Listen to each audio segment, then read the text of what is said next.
Does it sound better?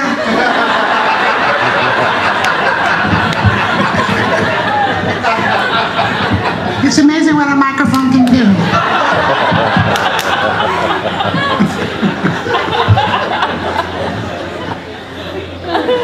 I always wanted to be a soprano.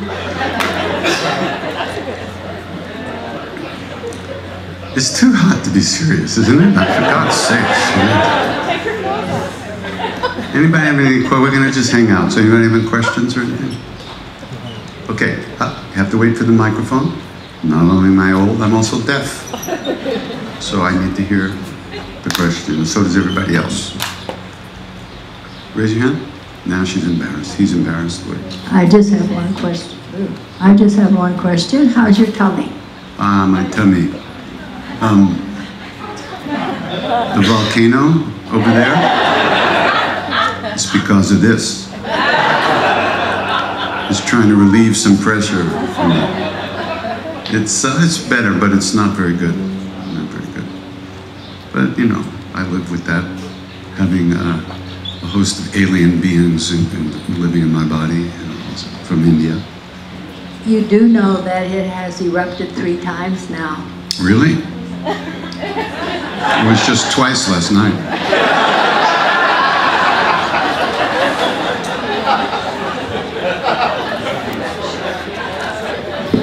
You can't take me anywhere. I don't know what's going on here. Yeah, well, let's hope that everybody's okay and that it calms down. Yeah, big time.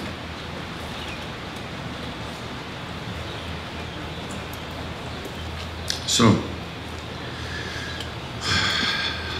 chanting.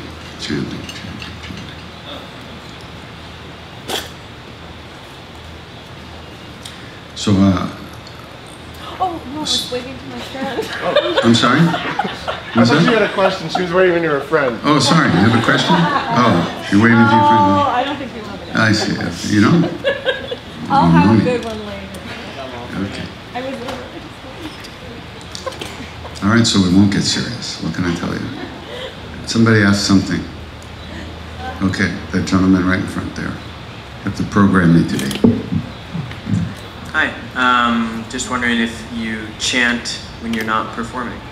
Do you chant at home? Do you chant when you're in the shower? Stuff like that.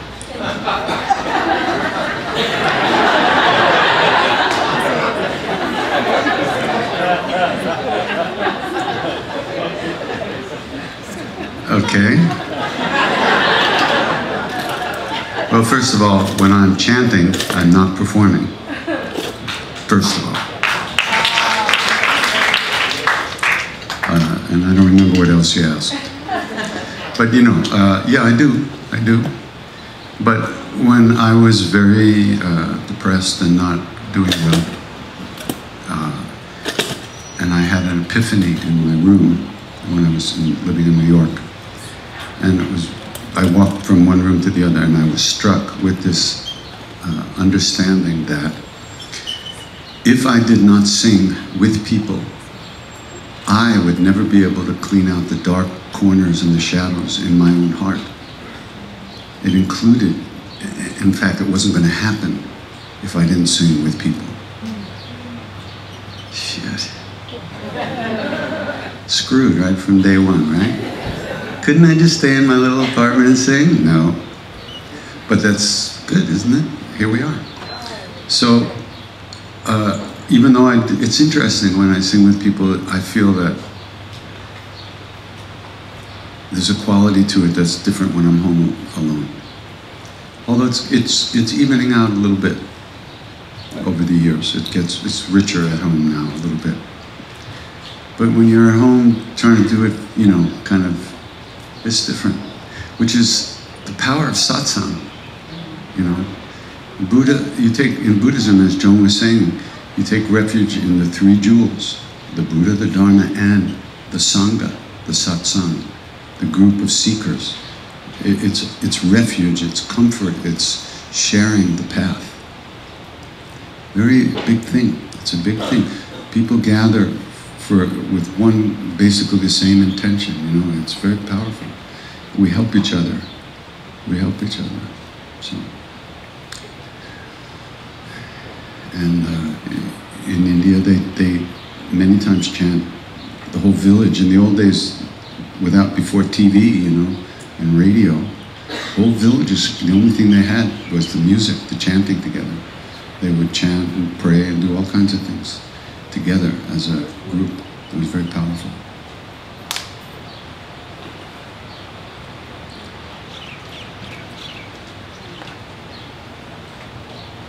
Yeah.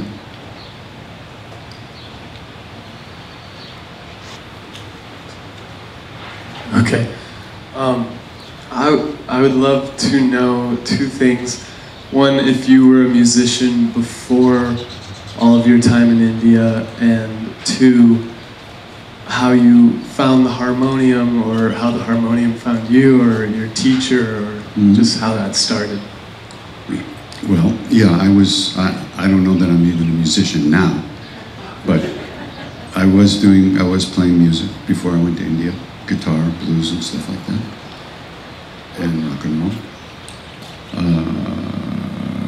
And the harmonium, it just happened by accident, you know. I started singing with people. I had this little thing that went bang, bang, bang, bang, bang, bang. And it was okay when there was 15 or 20 people in the room, but when more people started to come, it wasn't loud enough. And I had never heard of a microphone. So I was just sitting there like this. So I had a harmonium, which I never played. I brought it in and I started playing it. Because also it has chord changes. And Westerners, we like chord changes. You know? So wang, wang, wang, wang went out the window and chord changes came in. There's a lot of planning involved in this. A lot of planning. So, yeah. Yeah, you can pass.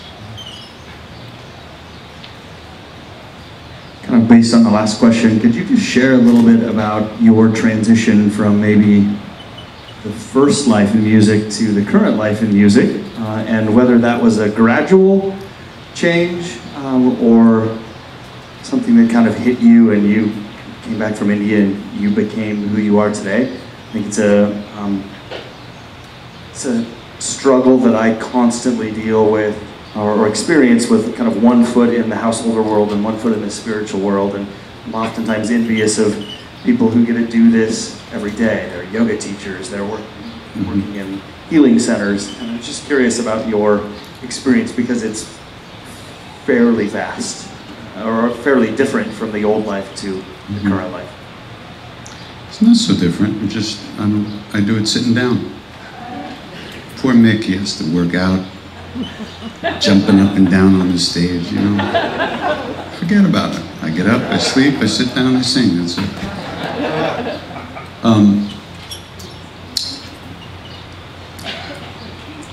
First of all, there's only one world. The world we're in. There's not two worlds. There's not spiritual life and worldly life. There's just life, right? And the whole thing is the purifying the heart and the intentions. Because the intention we bring to whatever we do is what really colors our actions. So the only thing that changed between the music I was doing before I went to India and the music and the chanting that I do now is the intention. It got much more, it got turned in a different direction, which is within, right? So that's why it's not performance, and it's not musical, it's not self-expression either, which a lot of music is, you know, emoting and expressing, and it's not that either. It's really meditation. It's chanting these mantras, which are very powerful practice to do. And the intention is to enter deeply, more deeply into the heart space, so to speak, or whatever space you want to call it. So it's whatever you do, whatever your intention is to be present in it, that's the most important thing. It's not so much what you do.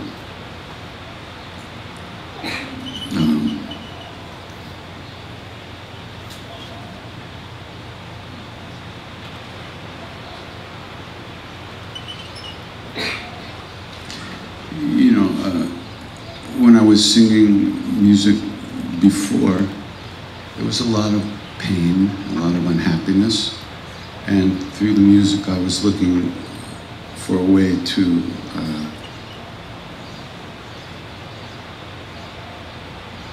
release that pain, so to speak. Now that pain is not called pain, it's called longing now. I call it longing. Longing to be at peace in the heart and present, to live in that love more deeply all the time. So that's become the intention for the chanting. So the longing is no longer something to get rid of, but it's actually something to cultivate. And longing is the whole thing. On one hand, it'll ruin your life. On the other hand, it saves your life. If we didn't have longing, we would get born, we'd drink beer, and we'd die, and that's it. We wouldn't even know we were here for a minute. But the longing to experience ourselves more deeply, or however you want to say it, is what is the saving grace. So the struggle you're involved in is wonderful. It's good. It means you're alive. It means you're working with the stuff. And you won't be happy till you're happy. So that's the deal. And when you are happy, or at peace, or more at ease with your life, then you'll know that you've overcome a lot of issues to get there. That's work. Life is the path. There's no path somewhere else. Like, okay, this is my path, and now I have to go to work and be with my family and all this, but my path is over here. It's not everything. If we look around, everything in our life is a result of our own karmas. Everything. And the karmic situation we were born in, the karmas and the people that we meet, it's all part of our lives. So in that sense, if we want to know who we are, just watch ourselves as we go through our day and meet every new experience. And how do we meet those experiences? Basically, we grow up just like, just bouncing off of everything, reacting blindly, knee-jerk reactions all the time. But we want to get a vote. We want to get a vote to how we react to the things that arise in our consciousness, in our awareness as we go through our life, through our days in our life. And for that, practice is essential. Practice is remembering to remember, and just keep reminding ourselves to be present, and then to find a way to help us be more present. Inside of the struggles that we have all the time, everything that's there is there because it's there. We can't make it go away. It's part of us, our karmic package. So what's important is how we deal with it. And if we want to get a vote, we have to do what's required. We have to register, and all that stuff. If you want to vote, you have to do all that. So in this case, if we want to meet each experience in each moment without fear, with openness, with maybe some compassion, would be a great thing, we have to kind of cultivate those things. Of course, the problem is that these thoughts that come, where do they come from? Where do they go? And why do we believe everything we think? That's really extraordinary. I mean, we do. We believe everything we think. Isn't that amazing? That's the definition of insanity. That gentleman who just ran away asked me, "You know Elijah?" And I said, "Elijah? Yes, he was in an alternative universe." So, and he didn't have much vote at that time. So,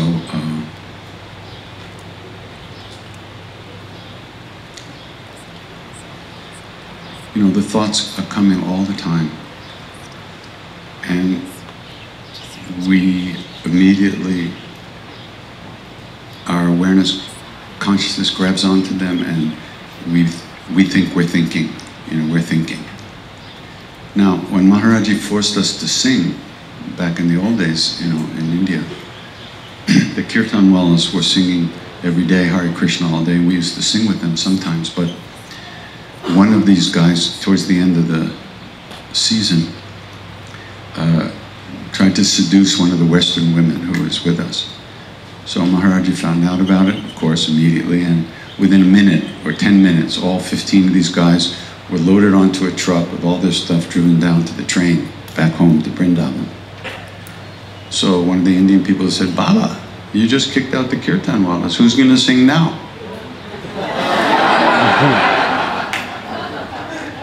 It was not good news, to say the least, because he had to sing in this little room, which was around the corner from where Maharaji would come out, right? So you couldn't see when he was out, and besides, you couldn't go there anyway because you had instructions to sing and no instruction about stopping. You sang until he said, bus has come, now go home. But Baba, ciao. So we were singing hours and hours every day, and believe me, it was horrible. It was so horrible, I can't even describe it. Nails on a blackboard, horrible. Just Hare Krishna, Hare Krishna. We didn't know anything, we didn't know melodies, there was a harmonic, Hare Krishna, Hare Krishna, on and on, and then, it's like hour after hour. And, if you ask the mind to actually pay attention, it says, what, are you kidding? And it just goes off, and I started reliving my life. Yeah, I remember when I was born. Wow, that was great. Yeah, I didn't like that, and this happened. Over and over the same stuff, And I remember my old girl. Well, all the time Hare Krishna was going on, right? I remember my old girlfriend, Hare. And then I remembered she broke up with me. Hare Krishna. You can't stop singing, but you still go through all the bullshit. It just keeps coming and going, coming and going, coming. So after about 300 years, at least it seemed that way, something actually began to happen, which was extraordinary. And nobody told me anything happens. So what happened was, the mantra started to feel like more at home. You started to be home. Like I started to rest in the mantra, right? And thoughts would come, and I just watch them go. And the Hare Krishna was like, it became like home base, and I was sitting in there deep, and it was like, then the thoughts would fly through, and it just come and I wasn't thinking it.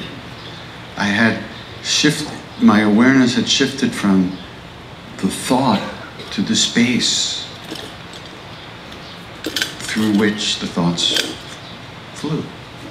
And it was, who knew, right? Who knew?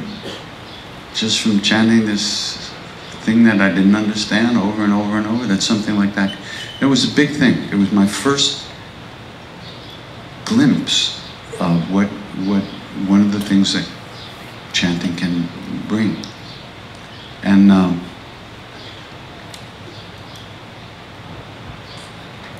it was only because Maharaji forced us to sing.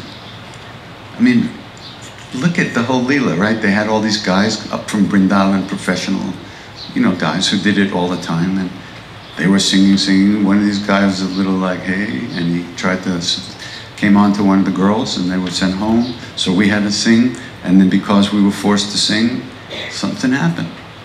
Who did all that? How did that happen? Look at the Leela, the dance, the drama, right? It all seems so disconnected, but there's, behind it all, there's that guy.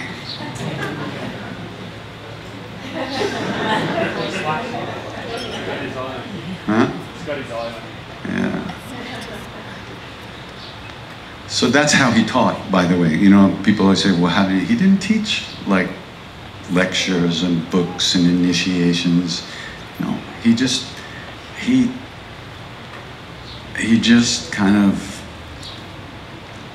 drove the universe this way, and drove it over this way, and drove it over this way. He didn't, you know, the whole universe was him, was his. He'd become the whole universe.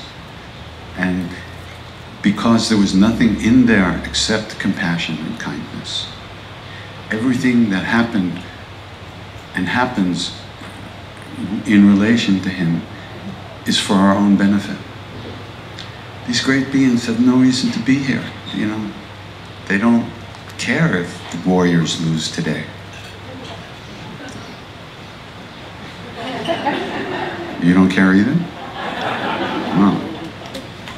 Very high beings. Anyway, they're not here for themselves any longer. There's no agenda. There's no personal will to satisfy their own stuff. There's no stuff anymore.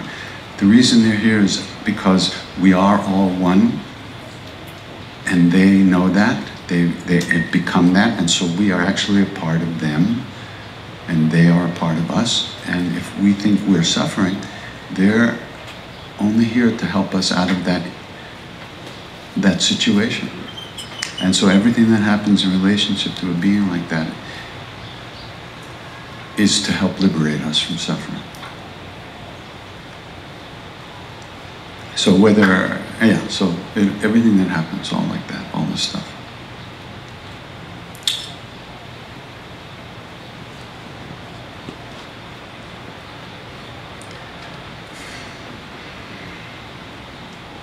Maharaj used to say over and over to us, from repeating these names of God, Ram Nam Karne Se, Sab Pura Ho Jata Hai. From going on repeating these names, everything is brought to fullness and completion. This is a big thing. He said it over and over to us. Do I really believe it? I mean, if I really believed it, what else would I be doing except doing that 24/7? And do I do that? No.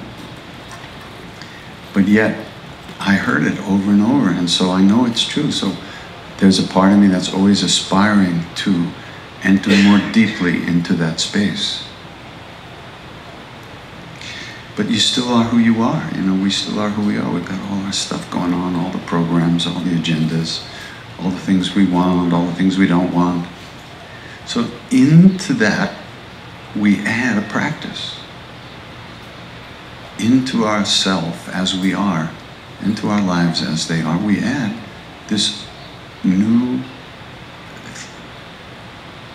action, so to speak, which is done not to satisfy our worldly desires or our whatever else we have. Not that, you know, it's not a part of our regular agenda. It's to free us from programming. It's to free us from the knee-jerk reactions that cause us suffering and cause other people suffering.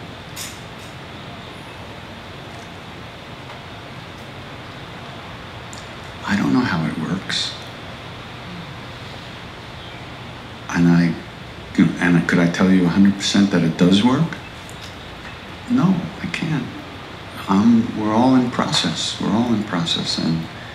But the guys and the beings, the people who know, they say that. And so if you read about those people and feel who they are and get a feeling for them, then you start to listen to what they say. It's like a voice calling out in the wilderness. We're just like wandering around in the dark with no sense of direction. And these beings are calling us. And we hear that sound and we move towards it. We move towards that light, towards that sound. And in doing so, we free ourselves and others from pain and suffering and unhappiness.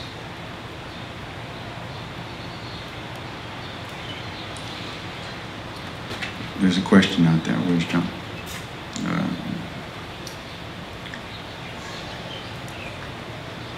Air conditioning would free a lot of things right here, but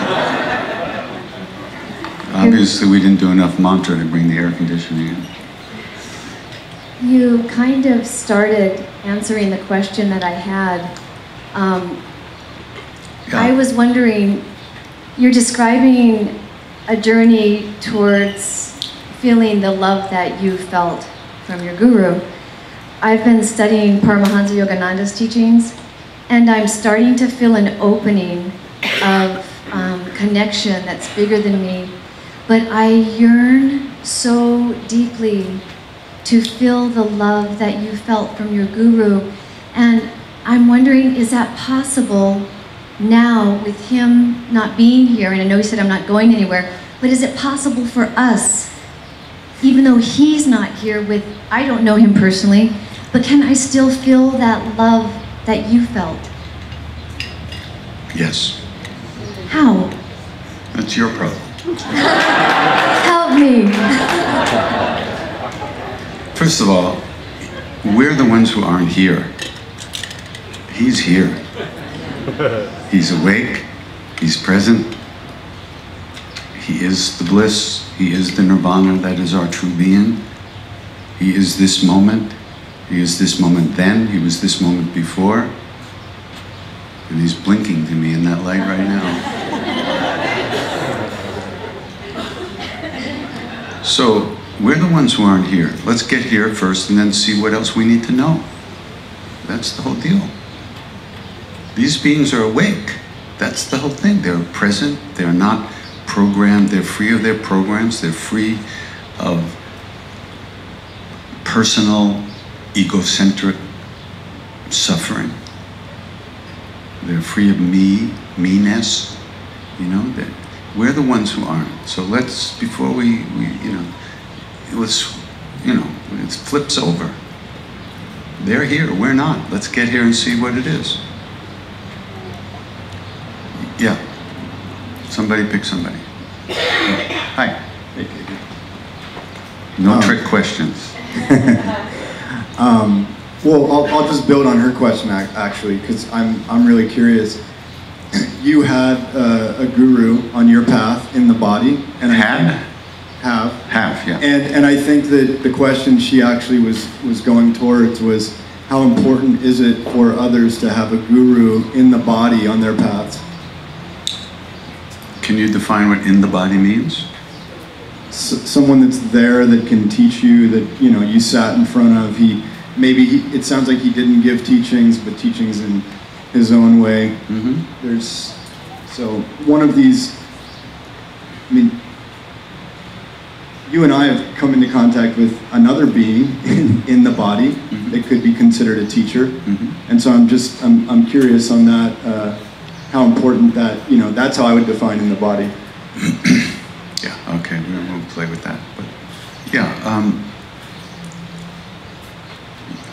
you deal with your life as it is. All of our suffering comes from our own greed, shame, fear, selfishness, etc. Let's deal with what we can see and stop and not long for what we don't have. For 21 years, I longed to be with him physically, because I became very attached to him physically in India. The funny thing was that I met him before. I went to India. After I met Ramdas, I started having dreams of Maharaji. And when I first met him physically, it was like, and my experience of him was like he's everywhere, right?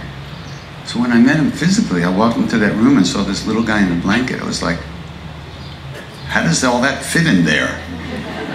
It was very confusing.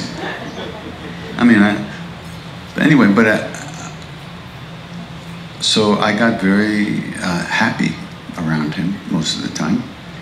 And I got very attached to that. So when he left the body, the physical body, or when that body was no longer visible, I crashed.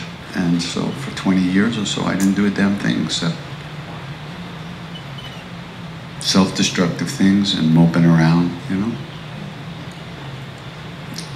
And then,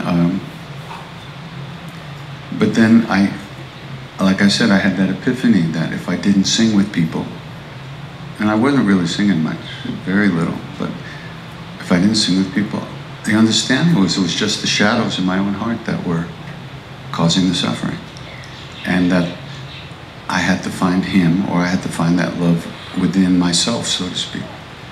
And this is after being with him. So how do you explain that? I was with him for 2.5 years. And then I came back and got really stupid. And so how do you explain that? What was what? You know? So you want to be stupid? Why bother? You know? So a physical guru the guru is not a human being. He's not a physical being. Guru, God, and self are not different. Self, that means who we are. Our true nature is the same as the true nature of the guru and the same as the nature of what they call God. There's only one thing there, and none of it has to do with the physical body. So there's no sense moping around and just watching TV and hoping somebody's going to walk through the door and change your life. That won't happen. Probably. And if it does, let me know, because I'll come running too. Hey, listen, I tell you, if I saw him walk down the street, I'd be out of there in a second. I'm not kidding nobody. But in the meantime, what are you going to do? Mope around? I moped around. It didn't work. So a physical, someone to come by and touch you on the head and make everything all right is not the deal. We already know, especially if you're in this room, you have already the one qualification that you need for freedom. Longing. The desire to experience our true nature and free ourselves from suffering. What else do you want? Nobody can do it for you. And any blessings that you get, a physical guru doesn't need to be in a body to help us. So, not to belittle, the wondrous experience of being with a great being, but it's not a requirement as far as my understanding. And besides, I feel like I'm in kindergarten, right? Am I really going to worry about my high school diploma right now? Just let me get to first grade, So maybe to go to college, you need a guru. Okay, that's quite a ways down the line. Let me just get to first grade first. So it's not useful, and it's not something you have to worry about. And really,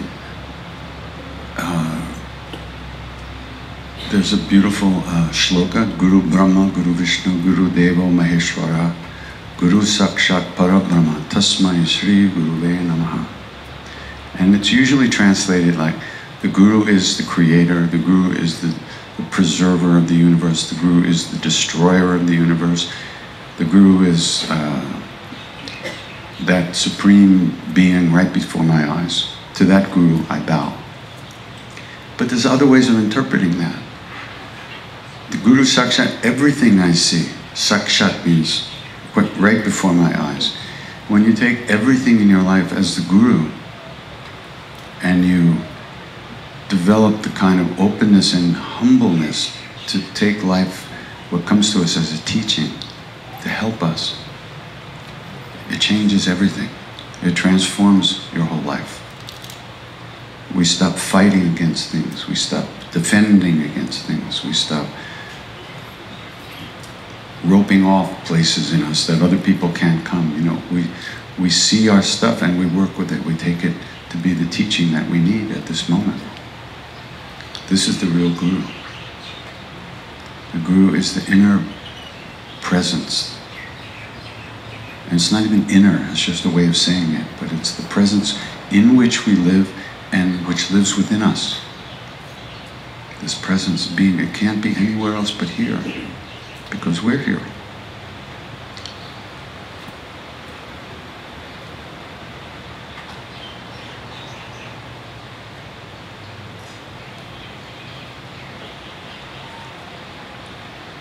You have one song of the Guru, and I would like to just get a little history behind it and in the translation. What song is that? Namo. Neem Karoli. Oh, that, yeah. Yeah. Forgot about that. Yeah, you know, I don't know. I just started singing it one day. I said, okay, I'm going to sing to you. How do you like that? And I started singing. I said, I don't sing it. I kind of, you know, I don't like to lay things on people. Usually when I go out and sing with groups of people around the world, I don't even put a picture of Maharaji up. Because I don't even want one person in that room to think, I'm not going to sing with this guy, I'm not going to sing to you, I have my own guru. You know, I don't want that to happen, that's not necessary. So you know, he's here whether there's a picture or not. And so I don't want to turn anybody off or push anybody around and manipulate anybody. So I don't put a picture of him up there. But I might, at any time, you never know. So there's really no history to talk about with that tune, other than that it showed up and there it is. Oh, Om Namo Gurudev Neem Karoli Baba. It just means I bow to the Guru, to Neem Karoli Baba, my Guru. That's what the Guru, translation. Really complex. I'm a real complex guy.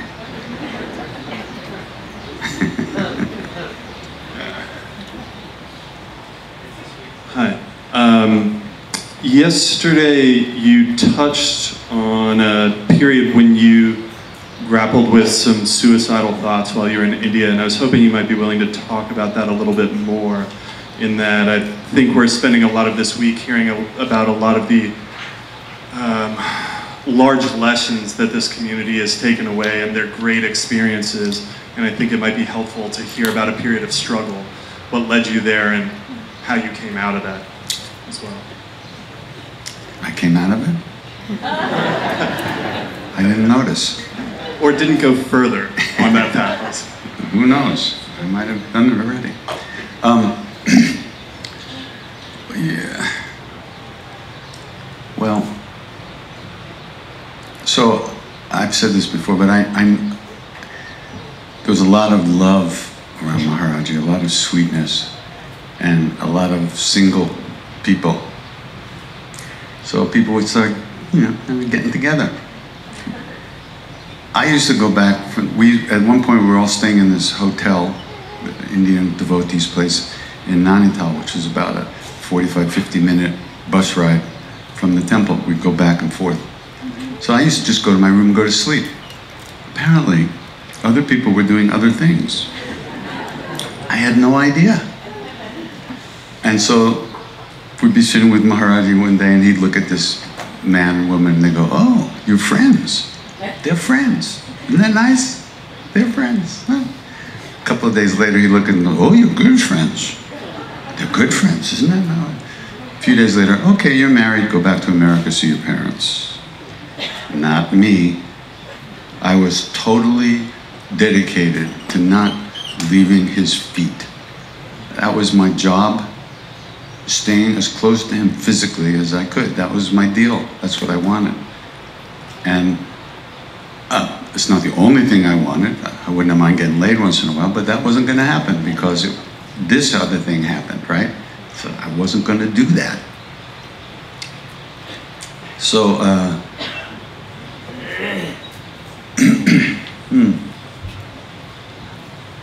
so it's kind of a long story, but I had a girlfriend back in America, and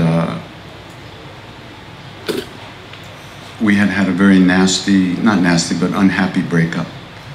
And so when I was leaving for India, and of course when I was going to India, I was not coming back to America. I gave everything away. I sold my car, my guitar, I gave my records away. Records? Wow, my God. Remember records? Oh, Jesus. So,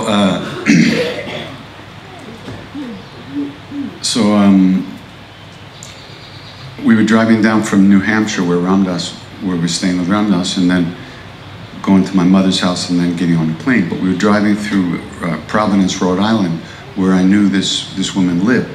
So I had one address for her, so we drove there. I just wanted to say hi, bye, I'm okay, going on to a new life, I hope you're okay, you know, just kind of tie it up, because I felt it was something needed to be done. But we went from address to address to address, and we couldn't find her. And finally, my friend who was with me, Danny Goldman,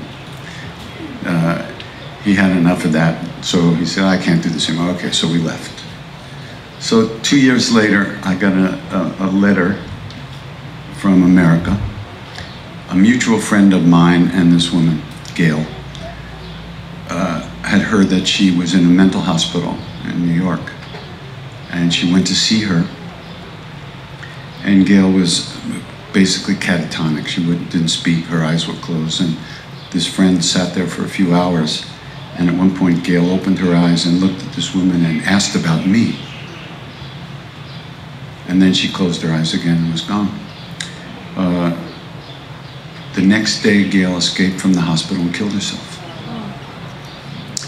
So my friend wrote to me and told me, first letters just said that she had visited her and she had asked about me. And then a week later, I got this other letter saying that the next day she had escaped and killed herself, right?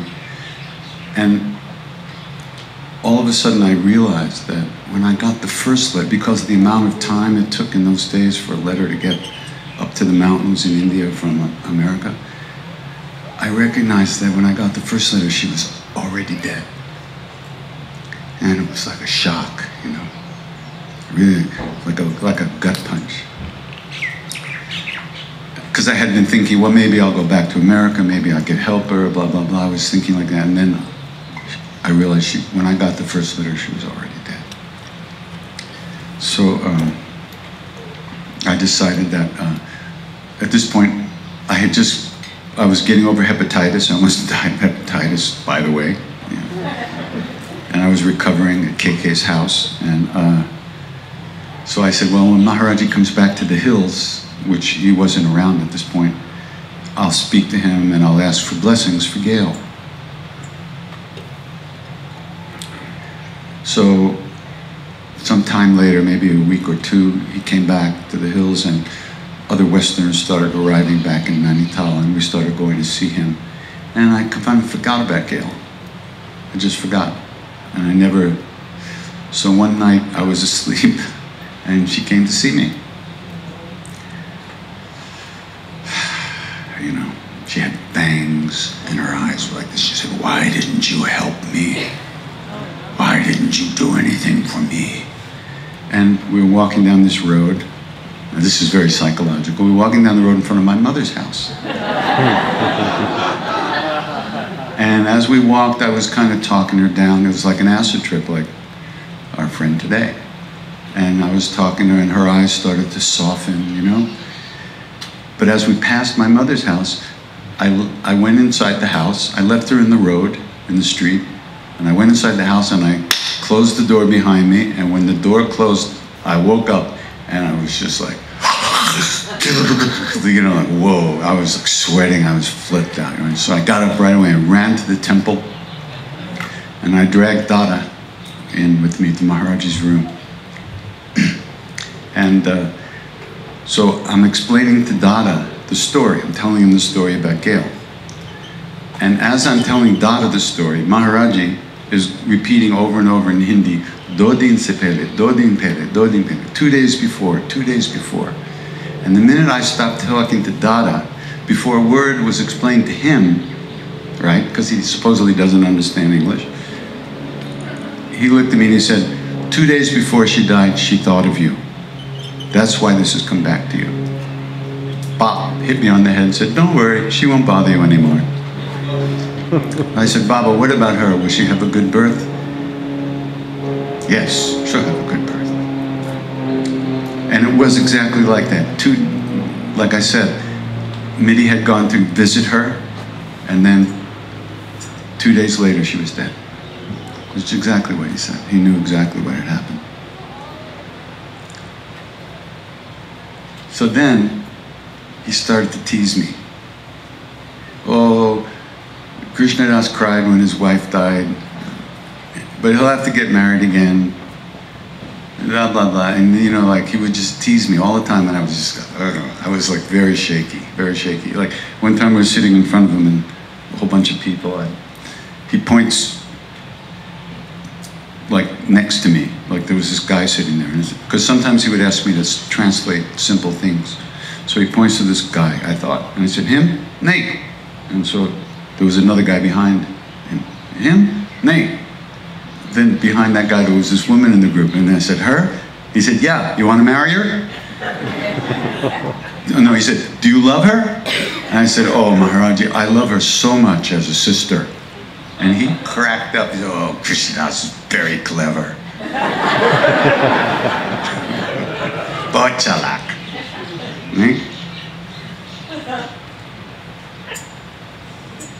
And this started to happen all the time. I was like, you know, I felt like I couldn't, you know. So one day the Shah family came from Nainital to do their annual Guru Puja in Maharaji's room, right? And I snuck in. Me and this other guy snuck in. And they had brought a blanket. And many times Maharaji would accept the new blanket and take off his blanket and throw it to somebody, give it to somebody, and put on the new blanket. So they brought this blanket, and I'm standing there next to this other guy, a Westerner, in the back of the room. And he takes off his blanket, puts on the new blanket, he takes his blanket, and he throws it to the guy next to me, looking me right in the eyes. Like, goes like that. And I heard a crack of thunder. But it wasn't thunder, it was my mind. Literally. And immediately he said, read the Gita, read the Gita. Give him the Gita. Let him, he has to read the Gita. Go read the Gita. Go in the back into that room and go there and read the Gita. So,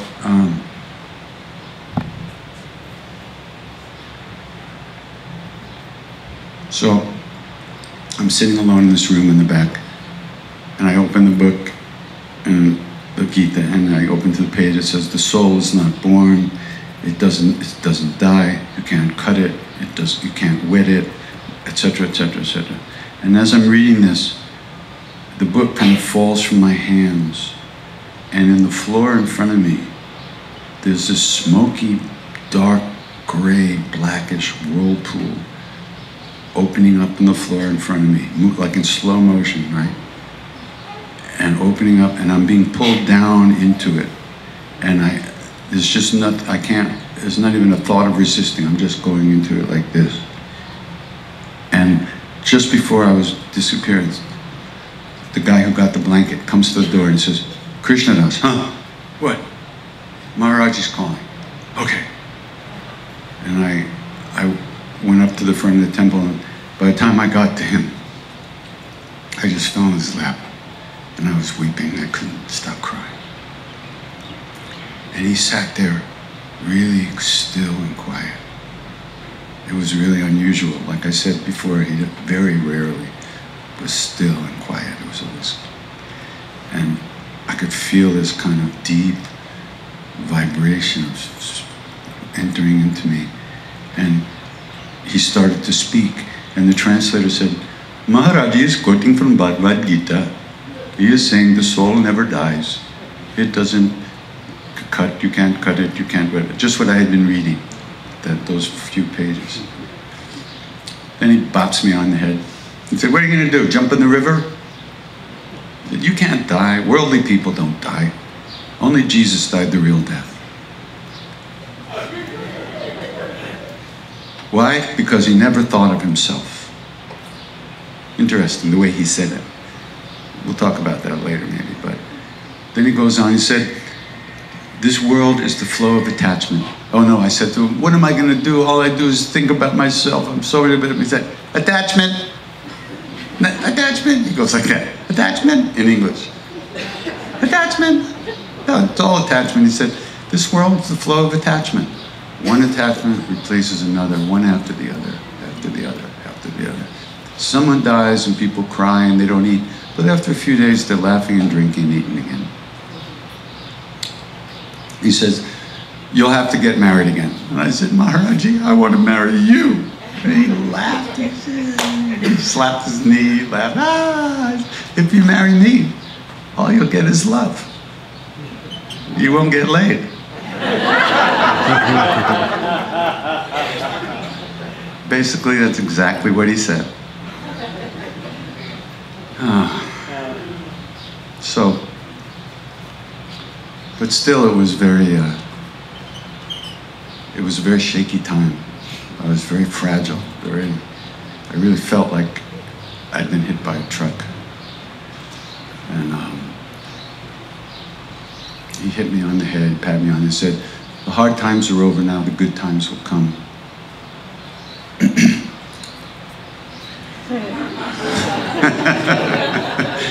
Yeah, when? So,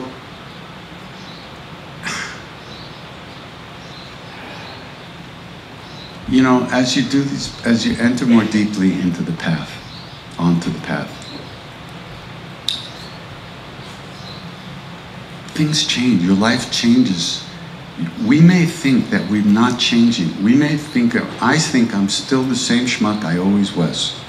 I truly believe that. But I don't think it as much as I used to think it.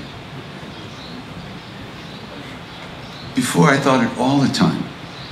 Now it's just 23 minutes and 59 seconds, 23 hours and 59 minutes a day. Less and less do those same thoughts arise. Because the practices that we do, the way we try to open, the way we try to think about other people and include them in our openness, we spend less and less time fantasizing and obsessing about ourselves. If we didn't think that we were idiots, there would be nobody in the world thinking that. But we think that. So we act like that. But the guy next to me is too busy thinking about himself to be thinking about me. It's only me that's thinking that. And if I didn't think that, where would it be? Right? But how can you can't stop thoughts. You can't shoot them as they go by. You become aware that you've been lost in thought or dreamland, so to speak, and you come back to your object of meditation. If we don't add an object or a practice, we don't notice how gone we are all the time. But because we add this new vector to our lives, we begin to notice. And when you notice, that changes it. When you notice, you're already back, but then you're gone again. Then you're back, then you're gone again. 50 billion times a minute.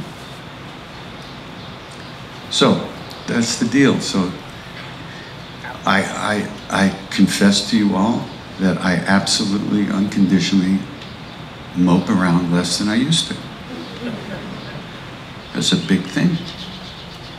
I don't know if you're a moper, it's like home base, you know.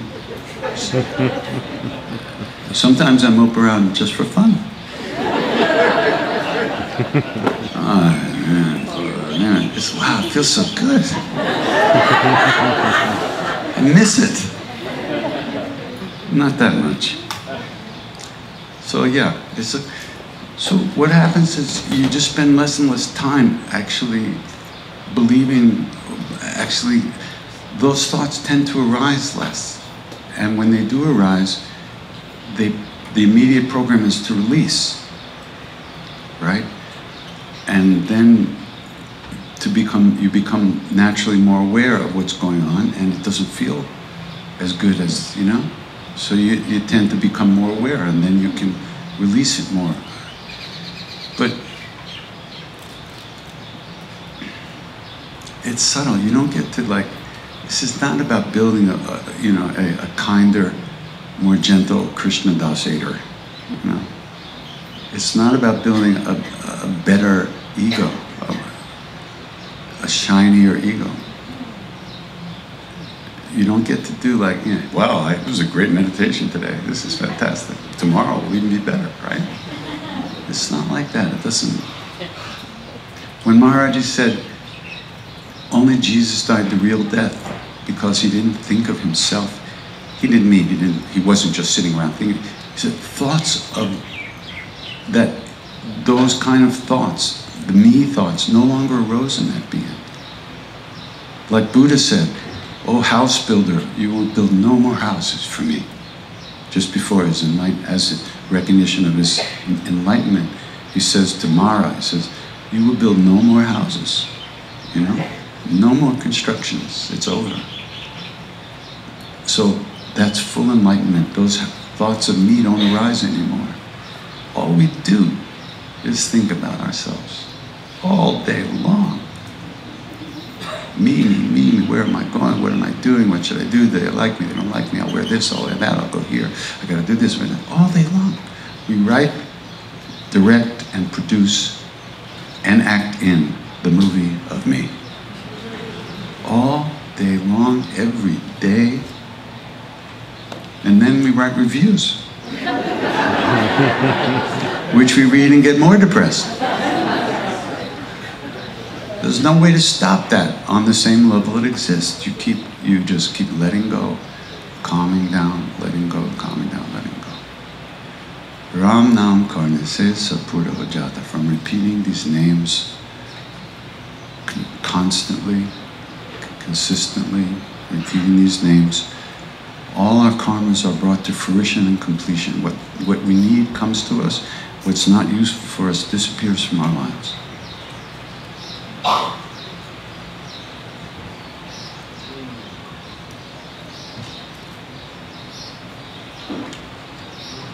Hopefully.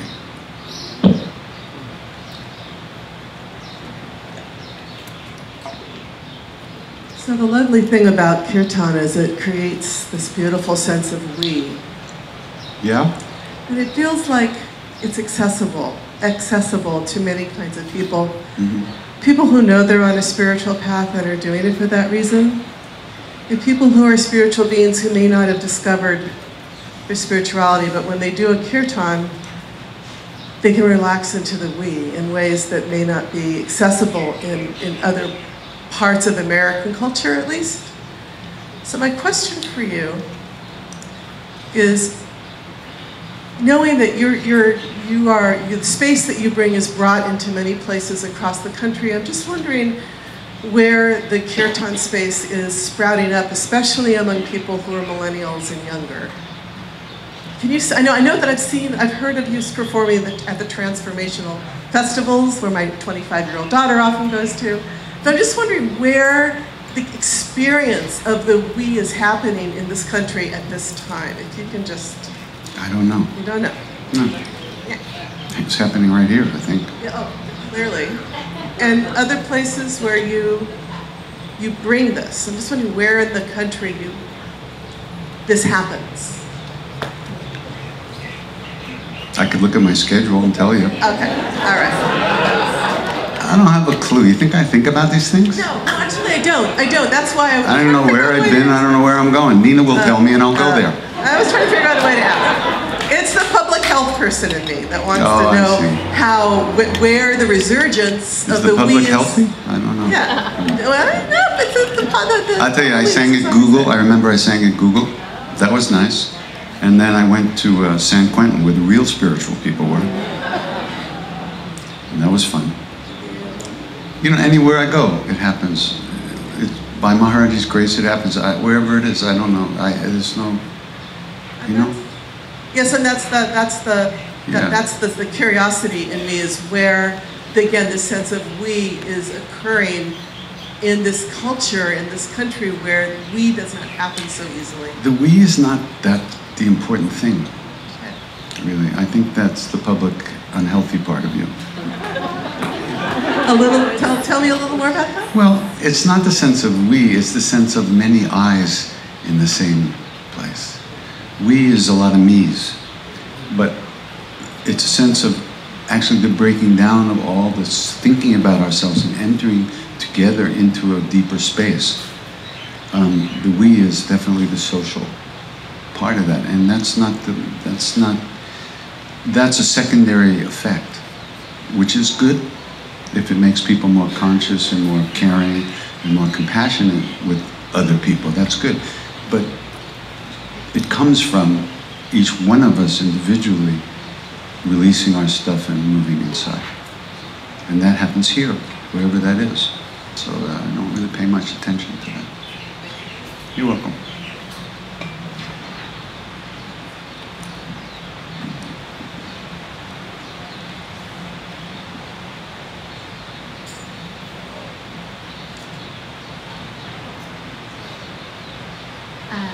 So I've heard Ram Dass tell the story about when Maharaji told him to tell the truth and love everyone. Yeah. But I also know that Maharaji would tell people things in context. So like he might tell one person one thing and another person something totally different. So that's kind of a mantra that I use in my life. And I was wondering if you could kind of, were you there when he said that and explain the context of what he meant by that? Was it literal, like never tell an untruth and, you know, force yourself to love everybody, or what's the context and how we can maybe use that in our own lives? And then I have a second question, I'm sorry. I've never heard you speak about how you got your name and if there's a, was it? Okay, anyway, I'll let you decide what you do with that. So Ram Dass had been instructed by Maharaji to not touch money. So he had to have a bagman around to buy him a ticket on the bus and stuff like that. So one day, everybody went to the temple early, and so did the bagman, leaving Ram Dass at the hotel with no money to get on the bus to get to Kainchi. So he walked over the mountains. It was like a 4-hour walk. And the whole way he was just kind of fuming, you know. And he gets finally down, walks down the hill into the temple, and all the Westerners were eating on one side of the courtyard, and Maharaji was watching us sitting on the other side. And there was one guy who Ram Dass hated more than all the rest of them. He hated all of us, but one guy he hated more than the other. And just none of your business. So as he walked into the courtyard, this particular guy got up and offered him a plate of food, and he took the food and he threw it right in the guy's face, right in front of Maharaji. Maharaji said, Ram Dass, something wrong? So Ram Dass said, Maharaji, I can't stand a dharma, you know, I can't stand that stuff in people, I just can't stand it. And then Maharaji said, Ram Dass, love everyone and tell the truth. And Ram Dass said, but the truth is I don't love everyone.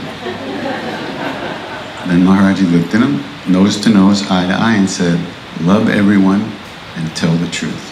What he was asking Ram Dass to do was let it go, give it up, give up his personal story with all these, you know, and see the love in everyone and tell the truth. So it was, you know, he drove Ram Dass out of his mind, you know, all the time. It was fantastic. It's like the time we were in Allahabad and we were instructed not to come to Dada's house before 4 o'clock. So all of us were staying at another devotee's house, and when we got there at 4 o'clock the next day, we found out that one of our guru brothers had come like first thing in the morning and spent all day with Maharaji himself, just hanging out. And Ram Dass was furious. So the next day, I went with that guy. And we spent all day with Maharaji. It was the greatest. And then Ram Dass comes at 4 o'clock with the other Westerners, you know, and he finds us there and he flips out. And he says to me, it looks like I've got another ex-guru. I just looked at him like, are you kidding? You know, he was doing that all the time, bringing up that anger. He had a lot of anger, a lot of, you know, he got a lot of juice, and there was a lot of anger. So he was, it's like homeopathy. You know, it's bringing it out of him. You know, it's amazing. And my name is really simple. Everybody had gotten Indian names, and I was driver. Because he had taken Ram Dass's keys to the van and said, Jeff will drive. So from then on, driver. Monsoon season.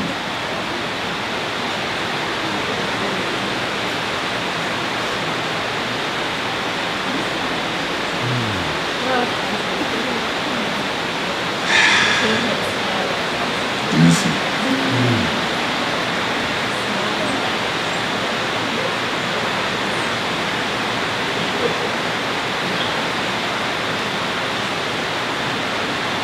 Feel the cool breeze.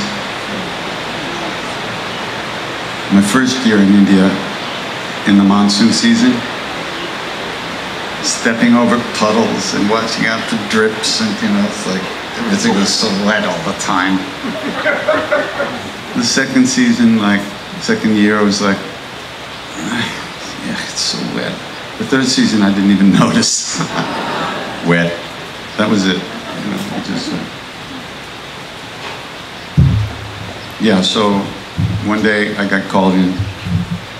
Oh, I wrote in my diary the night before, well, I guess it'll always be driver. And sure enough, I get to the temple, I get called in the room. Maharaj looks at me and says, Arjun, nay, Krishna, nay, Krishna Das. I said, Krishna Das?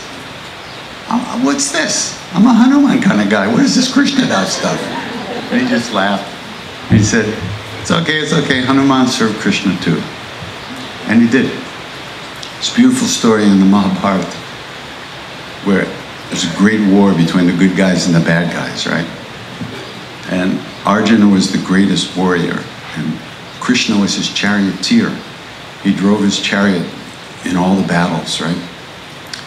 And at the end of the war, the war was over, the good guys had won and everything. And Krishna says to Arjuna, he says, okay, today, usually I get off the chariot first and help you down because I'm your charioteer. But today, you get off first and run as fast as you can away from the chariot. So Arjuna did. And then Krishna stepped off the chariot and there was a flag, a white flag with a red monkey on the chariot. And as soon as Krishna got off the chariot, the red monkey flew out of the flag and disappeared up into the sky, and the chariot exploded in a million pieces. And Krishna says to Arjuna, didn't you ever wonder why your chariot was never destroyed while everybody else had to keep replacing theirs?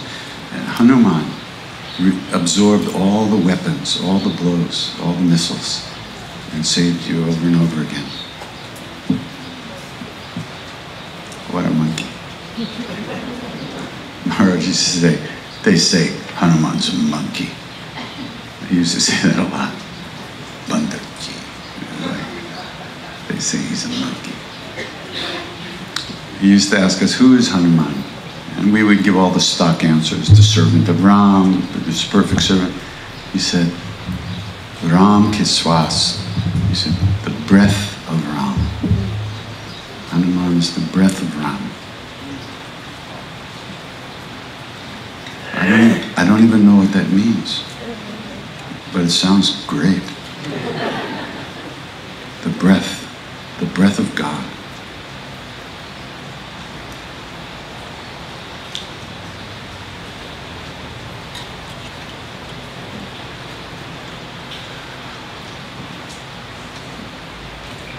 So speaking on Maharaji's really the one here, and we're not, we just need to realize it.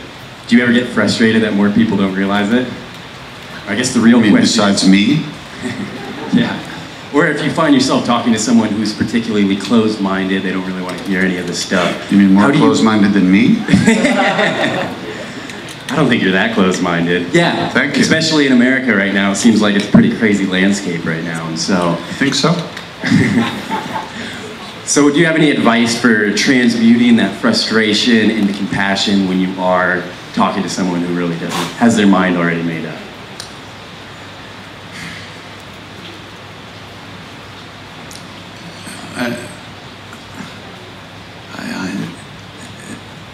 I don't think about it that way. It sounds like that. Yeah, I mean, it's not, I don't think that I'm any more awake than anybody else, and I don't, it's not like, oh, I have to talk to this person. He doesn't have a clue. What am I going to say to him? And I'm smiling, it's not like what it's about, Yeah, absolutely. It just seems like if there was more people working on themselves and trying to practice compassion, that's when the party would really get started. There's a wonderful Buddhist meditation teacher, Sylvia Bornstein. She's just magnificent. And she says, I used to get angry at people, and then I realized everybody is doing the best they can. Everybody. Everybody's doing the best. We may not think it's very good, but they are doing the best they can. So just to accept people for who they are and not expect them to be any different. In order to do that, you have to kind of accept yourself and see the things in you that are just as weird and stupid as anybody else's stuff. So it's not, we're all in this, when I was staying at Dada's house after Maharaji left the body, I used to spend a lot of time with Dada, who was one of the great devotees, And so Dada, how he met Maharaji. So he lived in this little house with his wife, and one day he had some friends over, and his wife and his mother and auntie were putting their shoes on to go outside. And Dada said, where are you going? And they said, oh, we've been waiting. We heard this Baba comes to this house across the street, and we just found out that he's there, so we're going to go have his darshan, see him. Oh, so Dada said, oh, go ahead, go ahead. Dada was a communist economics professor. In India, communism isn't necessarily political, it's economical. So it's not like, Stalin. It's like economics. So, but he had no interest in saints or sadhus or anything spiritual at all. So he says to himself, all right, go ahead, yeah, okay, go ahead. So Dada's wife goes across the street, and she has to kind of bend down to get into this room. It's a little mud hut kind of thing. And it's dark inside, and she can hardly see the Baba. As she comes into the room, before she can even sit down, the Baba calls her by name. Kamala, go home. Your husband's friends are there waiting for their tea. And she didn't believe what she heard, so she sat down. And he said it again, Kamala, he calls her by name. Kamala, go. So she had to get up and go. Come tomorrow. So she goes home, and Dada sees her back and said, what's wrong? Did you come back so soon? And she told Dada what happened. So he thought, well, maybe I'll go see this guy. So the next day, they go over together. The minute they walk into this little house, the Baba gets up, and he grabs Dada's hand, and he pulls him out of the house, walking towards Dada's house. And as they're walking, he looks at Dada and he says, from now on, I'll be staying with you. Can you imagine you go to the ShopRite or Stop and Shop, and there's some homeless guy grabs a hold of you and says, come on, let's go to your house. From now on, I'll be staying with you. I don't think so. But India is India, it's like, and that was Maharaji. So from that day on, he stayed at Dada's house, and as soon as he got there, people arrived, started coming, some ladies started preparing food for everybody, and the whole scene happened, and it just kept happening. So I used to spend a lot of time with Dada. And one day, I guess I was reverencing or respecting him a little too much, And he just looked at me and said, Krishnadas, I may be a step or two ahead of you. You may be a step or two ahead of other people. I said, but we're all on this shore, all on this side, meaning only he's gone beyond. So what's the big deal, And that's the way it is. We're all in the same boat. Somebody sitting in the front of the boat, somebody sitting in the back. This life, next life, it's switched around. Who cares? Dada was so great. I can't. He was completely focused on Maharaji. He never sat in Maharaji's presence. And he was a chain smoker. And being around Maharaji, there were hours and hours and hours when he was with Maharaji, he couldn't smoke. So Maharaji would turn to him and go, take your 2 minutes, Joe, go. So Dada would run. He would come down to our room where we had tea waiting and an ashtray with his favorite cigarettes and some matches. He would run in, sit down, light his cigarettes, start drinking the tea and smoking, drinking the tea and smoking, and telling stories and drinking the tea and smoking. And then all of a sudden, we'd see like, he'd start to throw the cigarette down and put the tea down, and he was moving in this direction. And then we heard, Dada! Your Maharaji calling him. But he already heard it before it was, you know, he was already like this. It was, whoa, it was so great. It was so fantastic, you know. He always said, yes, Baba. No matter what Maharaji said, he said yes. Dada, you have no brains, Dada. Ha, Baba, I have no brains. Dada, you have no brains whatsoever. Yes, Baba, that's true, I have no brains. I have plenty of brains, Baba. Dada, I have plenty of brains. Yes, Baba, you have plenty of brains. Yes, Dada, you have no brains. Yes, Baba, I have plenty of brains. Dada, you have brains too. Yes, Dada, I have brains. I mean, it's like, it was insane, you know? It's like, what is going on here? It was so beautiful. Thank you. Yeah. The greatest show on earth.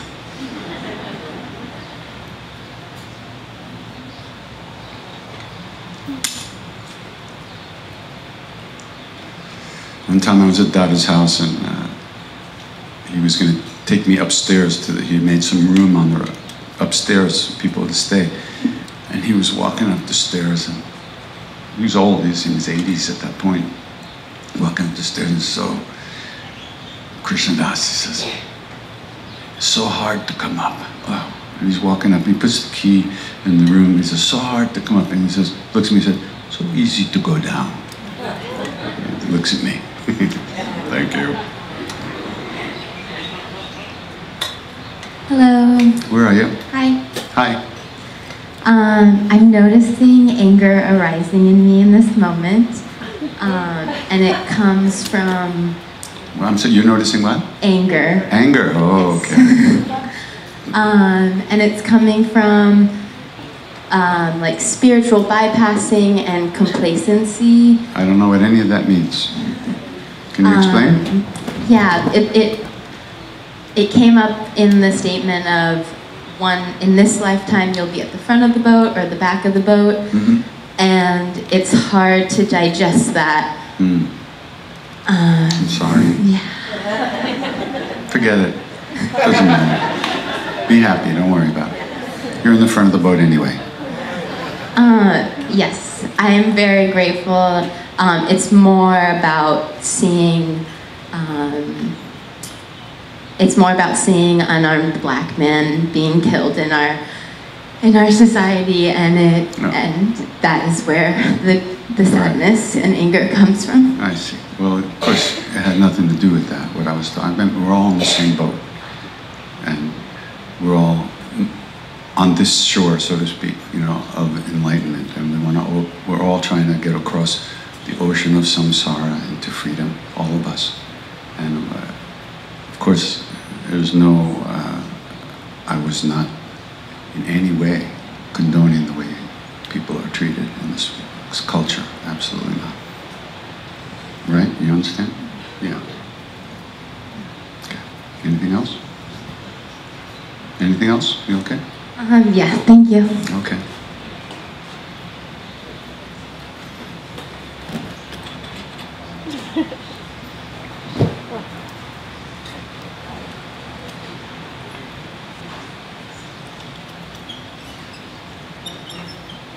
This time I'll talk. Oh, this gentleman. Anyway, he's the boss. I'm so you waving have to my to- friends.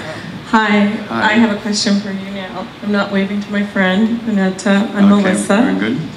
But I must admit, when Ananta was telling me last year when you were here and Kirtan and how much you're going to love it, I was like, okay. You know, because I had heard Kirtan a lot. But it had never resonated with me. But I'm not sure if it was the call and response or just your voice. Because your voice is preternaturally special, to me at least. I just felt like you were Well, there was another woman I met last night. She was like, "Doesn't he sound a bit like Eddie Vedder?" I was like, "Oh yeah." I was getting a little bit of a Leonard Cohen myself, you know, like. Eddie's wife says I sound like him. You really? Yeah. But she then told me about a beautiful film that you were in, and I can't wait to watch it, called Mantra. Oh, George's film. Where's George? Yeah, and I thought, because I've been very interested in also brain studies, and my mother has dementia and is 87, and trying to get her to remember the music she likes is hard, because she can't tell me anymore. But I heard that this sort of interactive song, this interactive music where you're not being sung at, you're interacting with, is very helpful for the brain. So I just was wondering if maybe we could lighten it up a little bit or change the subject to something like that, if that was okay. I know you're not a neurologist, but I thought because of the... I don't know. The way my brain works, I'm not sure if it's good for you or not. But I'm still functioning, so maybe it is. Yeah, I don't know. I'm not a neurologist. Well, then tell me about your voice. My what? Your voice. My voice is his business, you know. This is what Maharaji does. He takes you the karmas that you have that are leading you to unhappiness, and he transforms them so that they lead you to happiness. I wanted to be famous. I wanted to be a singer. I wanted to be a rock and roll singer. I wanted to do all that. And I had opportunities to do all that. But if I had done that, I wouldn't be here now. Not that I am here now. But I wouldn't be here talking to you this way at this time, no. So, and in fact, on the very day that I was leaving to go up and be with Ram Dass for the first time, to live there on his father's place and help out for the summer, I got offered to be the singer in this band that I knew these guys, had sung with them. But my dogs and my cat and all my worldly possessions were in my car in the parking lot. And this was after a Jimi Hendrix concert at my old college. And the producer of this band asked me to come back and record the vocals on their record. And I said, oh man, I can't. I'm going, all my stuff's in the car, I'm going up. I wanted to do it, but I literally couldn't. And so, look what happened. Look at this. Is this crazy?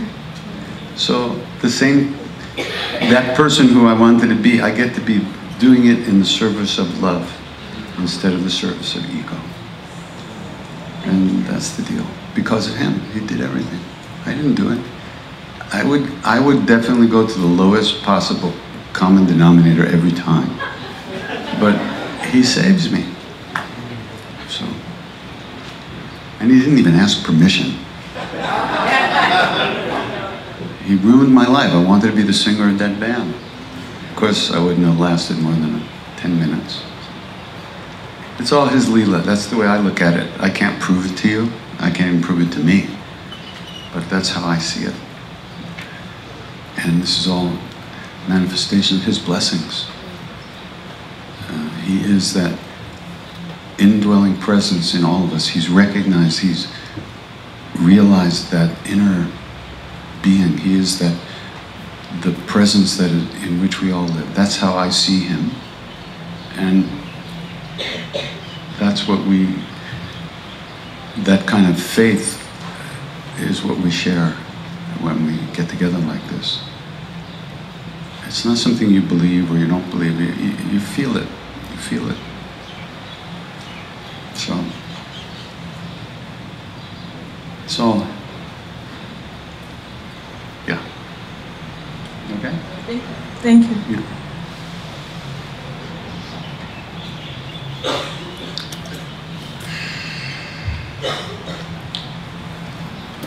Hey. Hi. You've talked before at other places about growing up and having family issues that were upsetting, depressing, yeah, anxiety creating. You're a little bit older now. Have you kind of healed that based on kind of the time that you've done with the chanting and Maharaji? Is it allowed for the healing, or is it a goal achieved or a goal in process? It's always in process. You're always uncovering, you're always noticing little by little things that you do, things that you believe about yourself and about others that kind of come from your history, you know? And when you notice, you can let go. Otherwise, it's running you. So yeah, I'm much more, you know, and as children, we don't see our parents as human beings. We only know them as our parents who aren't giving us what we want or giving us what we don't want, or et cetera, or giving us what we want, you know. But we don't see them as people. The older you get, kind of recognize, wow, they had their own issues too, you know. They were prisoners of their own programs too. They didn't get much vote. Because once you start doing some practice and get involved with this stuff, you see how difficult it is to get a vote on how we go through the day. To have a say about how we meet each moment, you know, to be aware, to be loving, to be kind, to be present, how difficult that is. And then you see, wow, you know, they didn't even know it was possible. So you start to, wow, you feel some compassion for them too. And it's hard, I mean, you know, because there's still part of us that are, so much of this is our parents, you know. DNA-wise, that's who we are. Physically, that's who we are. Of course, all that is created by our own karmic situation. But still, you know, we're made up of them. And it's one of the things I kind of feel is that we see ourselves the way our parents saw themselves. Not how they saw us, that's a whole other thing. But we learn to look at ourselves and see ourselves the way our parents demonstrated to us how they felt about themselves. You know, we get the same self-hatred and all that stuff that we get. We absorbed it. This is how you feel. It's interesting. So, one time I was sitting in the back of the temple with Siddhima, and all the Tiwaris, cousins, these second, third generation, Mr. and Mrs. Tiwari's son's son was getting married. Big deal in the family. And all the cousins got together and they came to the temple to see Ma and to get some blessings for the marriage and everything. And so I was sitting, there was like 20 of these kids, like, you know, sitting, and I was just sitting watching them. There was so much love between these cousins, right? My cousin hasn't talked to me in 50 years. So I was just looking at him, and Ma looked over at me and she laughed. And she said, "You see, Krishnadas? You see what you missed by being born in America?" Right on. Family life here is very different than it is there. So do you think, what do you think causes that difference between like family life in India and family life here? Is it just the consumerism? No, it's nothing like that. Well, first of all, Western culture in general doesn't believe in anything, right? It believes in money and stuff, and the guy who has the most stuff at the end wins. Then he dies and leaves it all. So that's no good. And the Eastern cultures, they have a kind of a sense of a purpose of life to some degree, you know. And I guess because historically they live so close to the survival line, you know, that the family becomes very important. The love between the, like I joke around, I said the Tiwari family, it was a functional family. They weren't afraid that you could get angry and yell, but they weren't afraid that you'd throw them out of anybody would throw them at you out of their heart. There was nothing like that, which is freeing to be, you know. But growing up, it's not, don't talk to me like that. Don't raise your voice to me. You know, I grew up with a lot of that. So it was pretty brutal in many ways. But Then again, I met my grandfathers and my grandparents. I know where that came from my mother and father. And they themselves, you know, they have their history, what they brought to it. So you start to see yourself as you start to see that part of you, the program part of you, as the program part of you, and not you necessarily. You know, you see the more we kind of plug in to the real stuff, we see where the programs come from, and the less we judge ourselves for those programs, the less we judge our parents and others.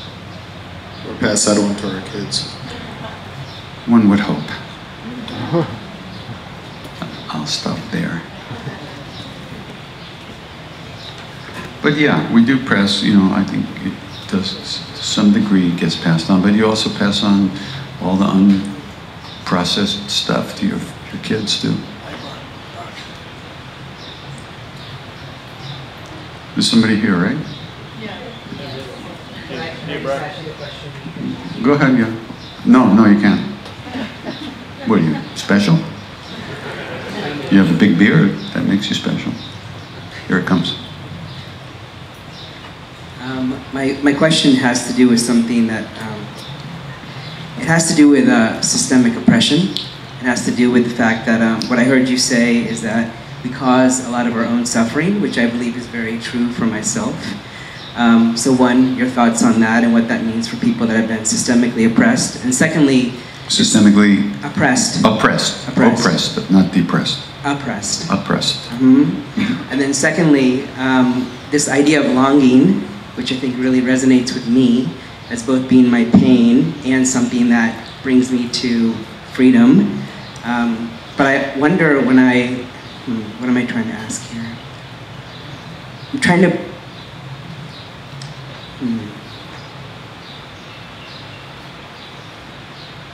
I'm trying to bring this work to as many people as possible, and I'm finding myself working with a lot of people of color. And while I am able to be here in this situation due to my privilege and to the things that have been given to me as grace, they're not available to others in this way. And I'm just wondering if you have ideas or suggestions on how to bring it to people that can't be here.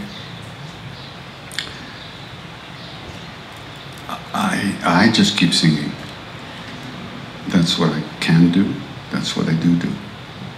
I sing with anybody, anytime. Anybody who invites me, and I can make it work. I sing.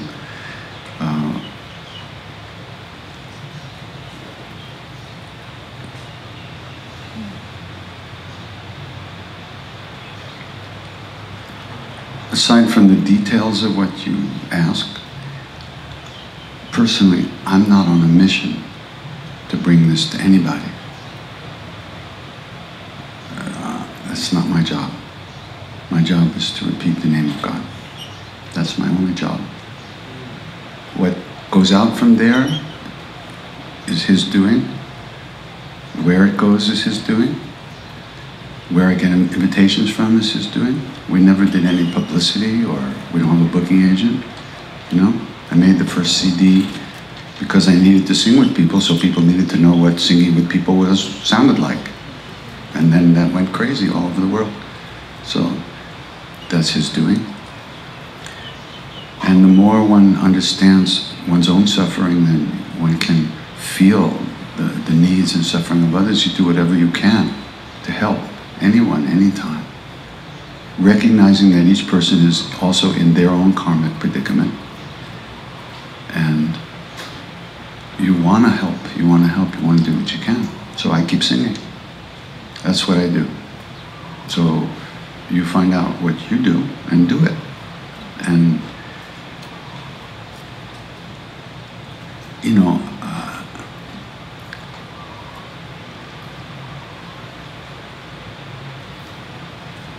and as we work on ourselves, our hearts become more available to anybody and everyone, anyone. You know, we don't become selective about who we love. The love just flows, you know, hopefully by His grace.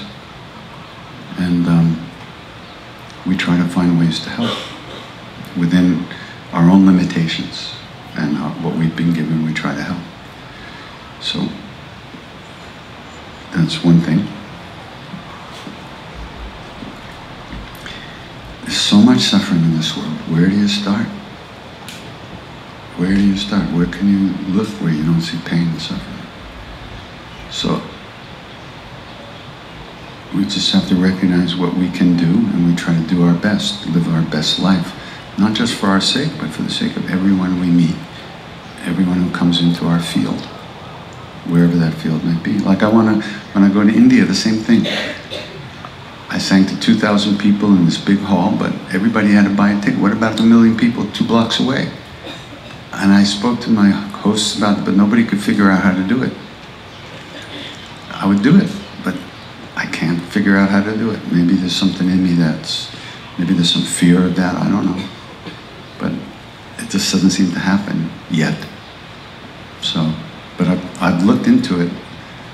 But you're talking to the people who are trying to stay above water themselves, so they can't quite invite all those folks in, you know what I mean? It's tricky stuff.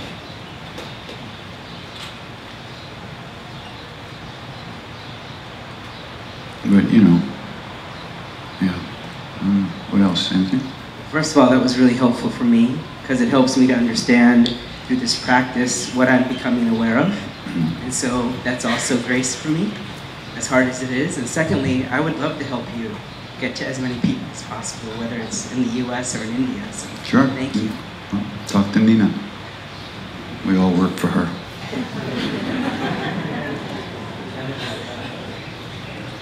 Thanks. Yeah, somebody right there.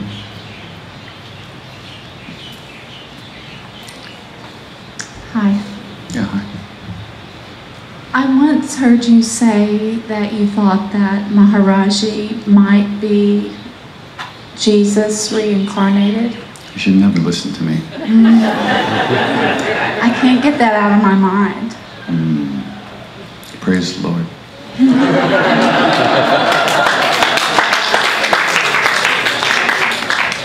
I don't know, who knows even what that means, but I can tell you that when he talked about Jesus, it was something else.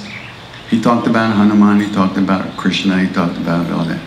But when he talked about Jesus, it was so deep and so beautiful. I mean, really, tears would come to his eyes. It was like he was seeing it, right? He said he loved everyone when they hung him up on the cross. He loved everyone. He didn't feel any pain. It felt like, I can't tell. And then he looked at us and said, you were all with Jesus, the Westerners. And I just remembered my thought at the time. I'm looking at them, we still are. That was my thought. I can't prove it. But, you know, it was just a feeling. Who even knows? Maybe it doesn't have to be true. But he was certainly that kind of being. And Jesus was that kind of being too, you know. So. Somebody once asked this really great yogi named Shiva Bala Yogi. He came to America. And they said, they asked him, they said, something about Jesus dying for your sins. He said, that's a load of shit. They made that up later. You know, he was a yogi. You can't kill a yogi. Yogis are the ones who run the show. He did it, he could do more without a body, so he left. Dying for sins, that was a storyline they made up later. And somebody said, well, will he reincarnate? He's reincarnated 100 times, but not like the same way. If he looked the same assholes who strung him up would come back and try to do it again.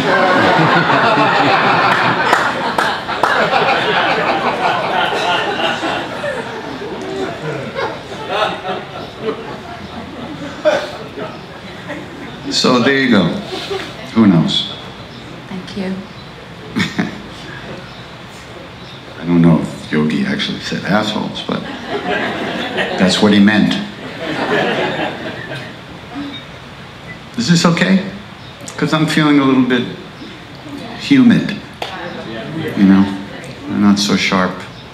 I hope it's okay. Oh, yeah.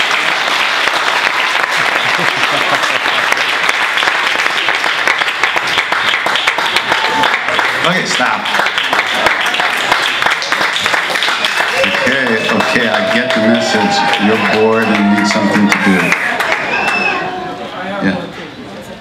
Uh-oh. Yeah, this gentleman, this shit disturber over here, give him the mic. Praise the Lord. Every word out of this man's mouth is nectar of God. No. Every word. Easy on the BS for Buddhist studies. No, I just wanted to say something about the Jesus thing. Please do. And about your feeling about Maharaji's presence. Uh-huh. And I want to quote a verse from a book called The Ornament of the Mahayana Sutras by Maitreya, the next Buddha sort of preview book, in which he says, we never say there's only one Buddha, and we never say there are many Buddhas.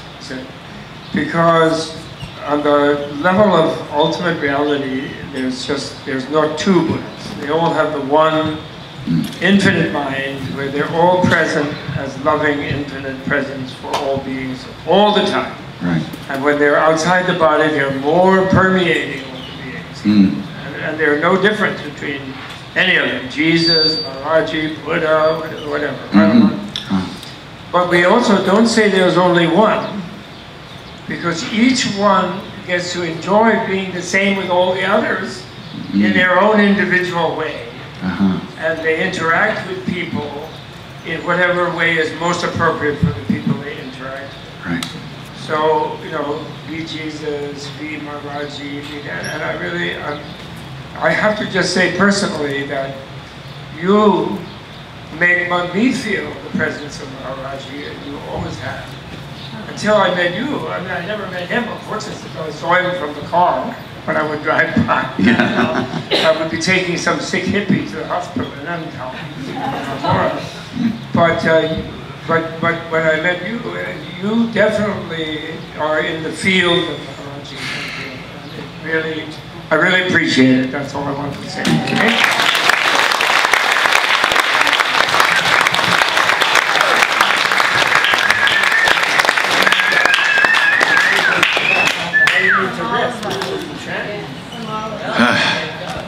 Love you, Krishna Das. Oh, God, thank you.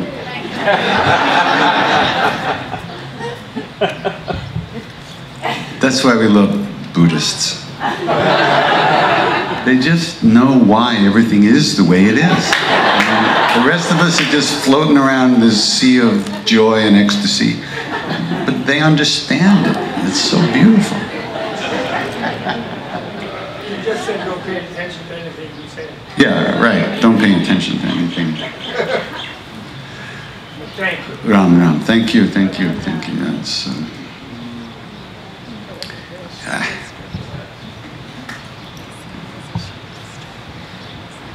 that I'm sitting here today. If you don't believe in miracles, you don't get it. Because the fact that I'm even alive with the programs I was born into, the self-hatred, the loathing, the depression, the darkness.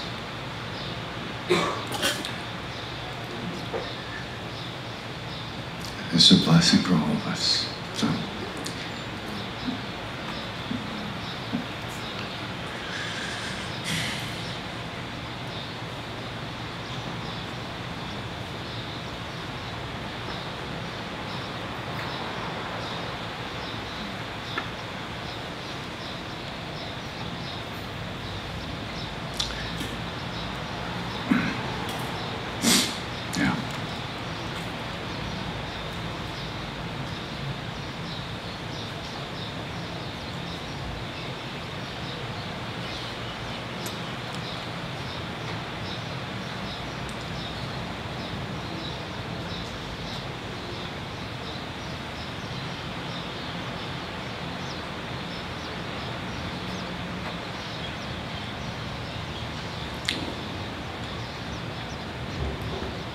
Anybody else?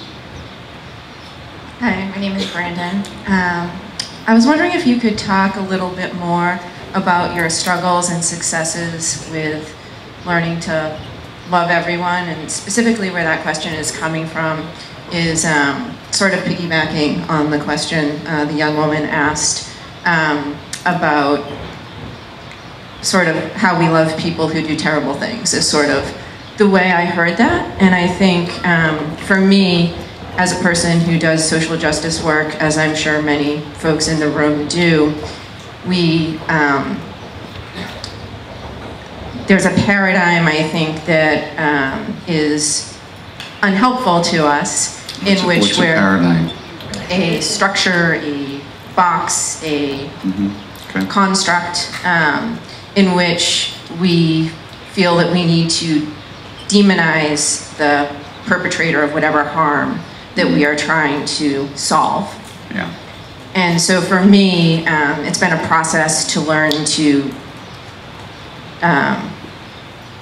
work against the harm at the same time as loving the person that is perpetrating the harm, and doing so in such a way that doesn't make oneself complicit in the harm. So I just love to hear about your journey around loving difficult people to love. Well, the most difficult person that I see is the one I see when I look in the mirror. So, I'm not doing that well with that one. It was hard to even imagine, you know. You know, when we talk about loving everyone, it's not like gushing love, it's accepting people for who they are, recognizing the situations that brought them to those actions in which they had no vote on many levels, and then recognizing that we ourselves don't have much of a vote. Why? How could we judge someone else, right? So seeing people not only as victimizers, but as victim at the same time. When I was in Auschwitz, I went to Auschwitz twice with Bernie Glassman and the Zen peacemakers to bear witness to the suffering there and the souls there that suffered and maybe are still suffering. The idea was to bear witness, right? So to witness means if you're going to witness something, you have to see it. And you can't see it if you're laying your own shit on top of it. So the first step is to drop your stories about it all and just be there. It was very difficult in Auschwitz. I mean, you know, I got there and it was early November and the trees were all golden and red and the grass was green and it was beautiful. And the first thing that the Polish guide said to us, said, "You see all this color in the green? There was nothing except mud. They ate every leaf, they ate the bark off the trees, they ate the grass off, there was nothing but mud." And, okay. So then you go and you're exposed to what happened there and how it happened. And I just getting madder and madder, right? And then the sun rose and shined on that place. How dare the sun rise on this place? I was yelling at the sun like a madman. I was running around this place. How dare you shine? For days. I was furious. I couldn't, how dare you shine on this place? How dare you? There's no, you know. And then one day, I looked up at the sun and I went, oh, it's your nature to shine.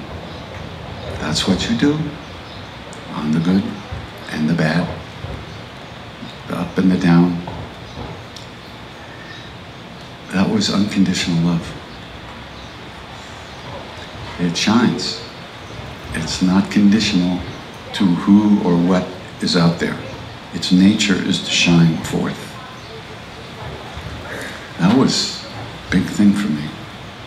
And the other thing was, you know, you read about these things that the guards did and the terrible things that went on. It occurred to me that if I had been born to a family of Nazis in Nazi Germany and raised as a Nazi,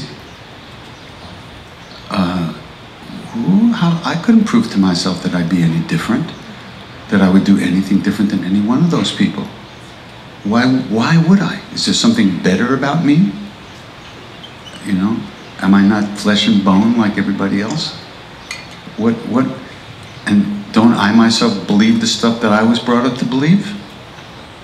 So how was I any better or different than any one of those cards? I would have been the same. I wouldn't have had a vote either. So it was very humbling. It's not easy to bear witness. We're so used to our knee-jerk reactions to everything. So it was a powerful, powerful experience. Yeah. Yeah. And being there with Bernie, who's a Zen master and a great, great, great being, created the possibility of letting go into that space, you know.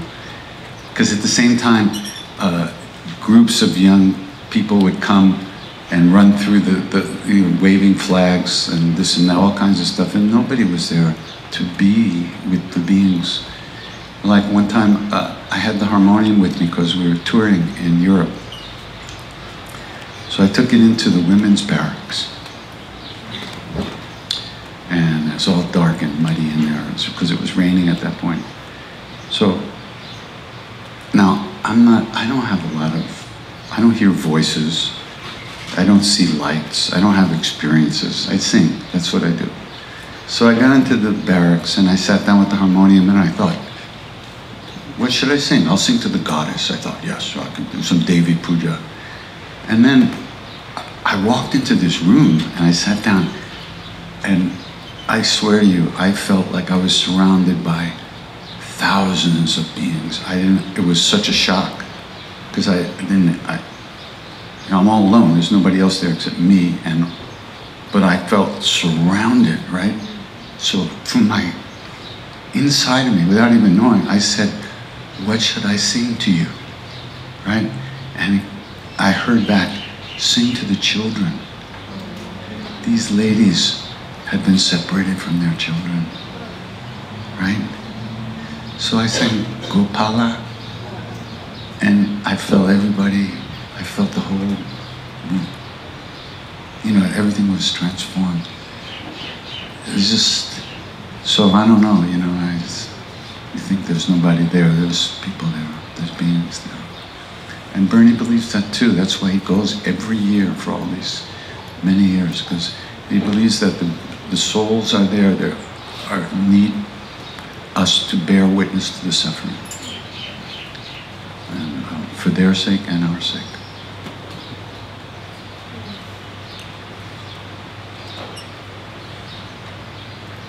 It was an intense place. We would sit at the, I forget what it's called, the collection point or something. That's where they made special trains which brought the people, the Jews and the Gypsies and the Catholics, and mostly the Jews, to these places. And the train would end right in the middle of the camp. And the doors of these cars would be open, and the hundreds of people who had been stuffed like this for days and days would be taken out, and they'd be separated from each other. Families would be separated. Very few of them were taken over this way because they could work. The rest of them were sent this way, where they went right to the gas chamber. So we would sit in a big circle around this point and do prayers. And one of the things that we did was there's a log book with the names of many of the beings that died there. So each one of us would read a number of these names, 20 or 30 of these names in this circle. And I sat right opposite this German woman, right? And she was reciting these names, and every one of her list had the same last name, as if it was one family. And every name, she was weeping. She was falling apart, but she still would recite the names, you know. It was so deep, so powerful. Yeah. And it's still going on today. And what can we do? Each one of us has to find our own way through our lives. And as we grow and ripen, our hearts ripen, we we just naturally start thinking about other things than ourselves all the time. And we find a way to do whatever we can in the world to relieve suffering. Because it's the natural thing to do. Just as we don't want to feel pain, no being wants to feel pain. And so, as we ripen, as our hearts ripen and expand, we just naturally, it's not like a mission from God, you know? It's not the Blues Brothers. It's the Mantra Brothers. So, that's what happened. It's natural. You don't have to fake it. But it should come and will come from the deepest part within us. And ultimately, like it's been said, we are all one being. We are, you know, why would you be bad to your foot? You know, why would you be bad to your knee? Why would you cause suffering for another being? Which is when these are things that we will experience. It's not something you have to talk yourself into. As we progress on the path and our hearts ripen, this is what we feel. This is what we feel. You know, in Buddhism they talk about the 4 immeasurable qualities: compassion, loving kindness, equanimity, peace, and joy. Spontaneous joy. And you cultivate those qualities for a lot of different reasons. First of all, we're always thinking. We're always going through stuff in our heads. And most of the time,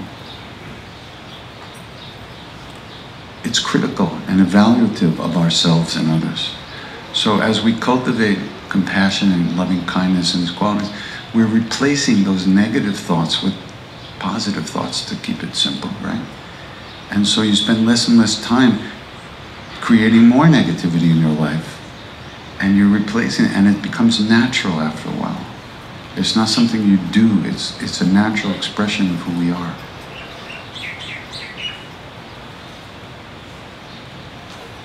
So,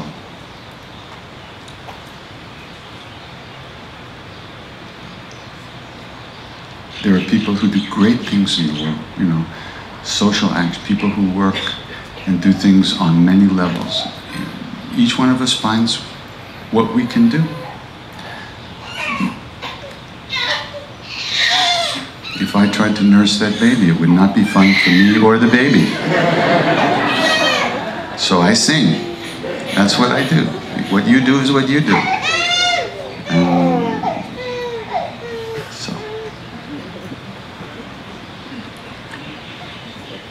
All right, anybody else? 10 after 5, we kind of went over again. I have to do that.